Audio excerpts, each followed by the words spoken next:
what for you is the message to your group right now? I mean, obviously you're going to be captain tomorrow. Yeah. Just to the process here. Is that fair? Yeah, I think we can obviously play better than we did last night, but there's some bounce back for guys in their games. Like we're not said a lot. We're not like a one player dominant type of team. So everybody's got to be hitting at once. You mentioned a couple times about getting into some harder areas there too.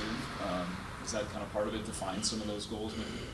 Well, it is. I mean, you think even last night the goal we scored. I think Eric asked about the power play. Well, the goal we scored is the one shot where Vasilevsky didn't see it. When you think about it, right? We had a lot of shots, but a lot where he smothered shots because he's seen pucks, right? And it's still part of the. You look at two of the goals that Tampa scored last night. They're flashes through, right? Where Murky has to pick the puck up, and that's a big part of the game. Is that a key to it, Daryl? You guys came fourth in generating shots in the game, and I think Florida's number one, but it's not just the volume, but it's the quality. Yeah. You know, it's the style of the games, it's the style of players, too, when you look at it, right? I mean, that's how they have to play, right, to be successful. I mean, Florida's making an adjustment from with new coach and different players in terms of being more of a playoff style team than a run and gun team. You can see that in their game for sure.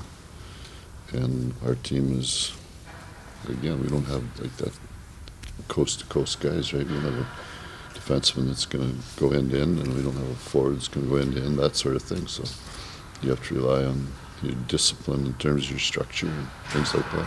Jared, you've seen players go back to play former teams. Like, obviously, the storyline is pretty obvious for tomorrow's game. What are your thoughts on all that? You know what? This is different because they're good players, right? You think about it. Yeah. A lot of times it's not, or it's a guy that, a free agent, older guy or something like that. But these are good players. Both teams.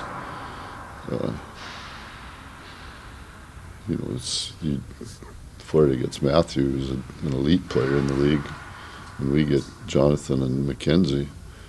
I mean, they're good players. So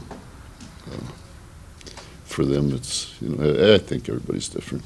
I never was traded, and I haven't been traded yet as a coach. So it's coming. Could come. They talk for everything else. I didn't know why they wouldn't trade coaches, but. I think everybody's different. Eric, I coached my brothers. We traded for my brothers. I coached small except Brian. Traded for all of them. Right? So, I know about the emotions of it all. Mm-hmm. And you even look at Jonathan, how, that was an emotional time for him. And I think that's why he had a hard time early. Right? That's, he wasn't expected to be traded out of Florida, right? So I think that was hard for him. And now his game is where you want it to be, but that takes time.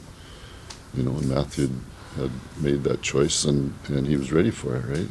So he's jumped right in. So good players do that, right? Do you coach, like understanding the emotions that are going to be there for those guys tomorrow? Do you coach that at all? Do you talk to them about I mean, heck, they're old enough, right? I think they'd be excited about it all the way around. Is it good for hockey? Like, there's a lot of attention to revisit this. Yeah, I guess it is because it's another storyline. But I think also that there's such a big deal made out of it because it happened in a hurry. This trade, right? When you think about it, it was within a few days. But the storyline there is really the CBA, right? Matthew signed he went entry level, bridge, career year. Well, just look at the history of the league. Entry level, bridge, career year. What happens? Free agency, right? That's exactly what happened, and